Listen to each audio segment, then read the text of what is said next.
Nous sommes à quelques heures de la fête de l'Annonciation et de la consécration de ces deux pays au cœur de la Sainte Vierge.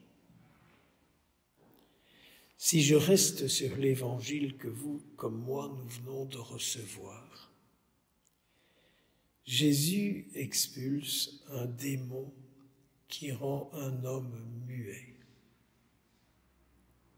J'aimerais bien qu'ensemble nous prions le Seigneur et sa Sainte Mère, afin que l'Église tout entière soit libérée du démon qui l'empêche de proclamer Jésus en vérité.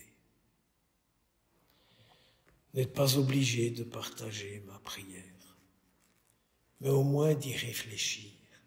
J'aimerais vous inviter à prier avec moi, afin que tous les chrétiens d'aujourd'hui soient libérés du démon qui les empêche de parler le langage de Dieu. Chaque chrétien, l'Église entière. Parce que si tous les chrétiens, tous les croyants étaient libérés pour arriver à parler le langage de Dieu, le monde entier serait arrosé de la parole du Christ Sauveur. Réfléchissez à ça, c'est parce que vous êtes toujours Seigneur, fais, mais fais en moi ce que tu dis. Et c'est sûr que c'est très mal vu. Il y aura quelqu'un qui viendra vous dire « Ce n'est pas aussi simple que vous ne le dites, Père.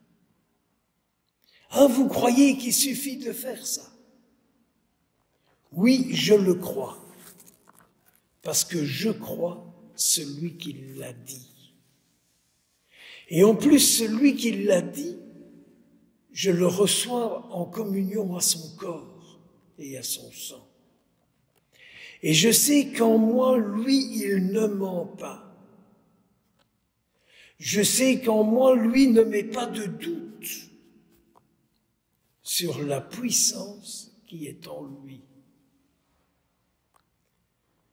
Alors, si vous ne croyez pas que tous les chrétiens peuvent arroser le monde de la vérité du Christ, vous alors, comment allez-vous arroser le monde pour que la guerre se termine? Comment allez-vous arroser le monde avec qui et quoi pour que la guerre se termine? Et alors ils n'auront plus qu'à la fermer. Faisons attention à tous ces gens tellement bien croyants qui mettent la division.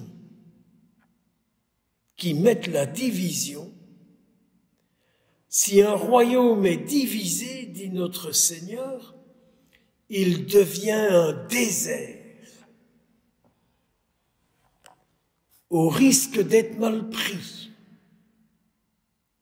L'Église ne devient-elle pas un désert dans le monde? Si elle ne devient pas un désert, au moins elle est désertée, quoi. Sans jeu de mots. Nos églises sont désertées parce que quand les gens y viennent, ils ne rencontrent pas l'amour de Dieu pour eux. Parce que nos églises sont devenues horizontales. Alors quand j'entends Jésus dire « Celui qui n'est pas avec moi est contre moi »,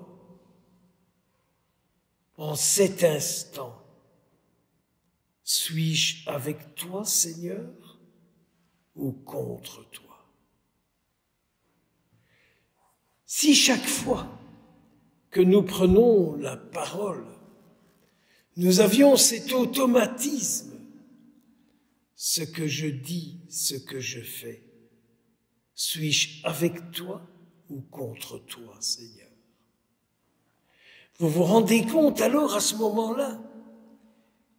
Ne serait-ce pas le feu du Christ qui s'allume sur la terre? Jésus n'a-t-il pas dit « Je suis venu allumer un feu et comme je voudrais qu'il brûle ?» Ce feu. On ne nous dit-il pas dans l'Écriture sainte que l'Esprit Saint s'est répandu sur eux comme des petites flammes de feu? Johnny Hallyday a chanté « Allumer le feu ». Je ne sais pas s'il a su l'allumer, mais il a su rassembler des foules avec ce qu'il a chanté. Et nous, nos chants, rassemblent-ils la sainteté de Dieu et la répandent dans le monde? Celui qui n'est pas avec moi est contre moi. Celui qui ne rassemble pas avec moi disperse. Les chrétiens sont-ils le rassemblement du Christ ou le rassemblement des copains ou le rassemblement des consommateurs? Celui qui ne rassemble pas avec moi disperse. Aujourd'hui, ne fermons pas notre cœur, mais écoutons la voix du Seigneur. Sainte Mère de Dieu, tu l'as écoutée, la voix du Seigneur. Je suis certain qu'en cet instant tu pries pour que tous tes enfants en ce jour puissent comme toi écouter la voix du Seigneur. Amen.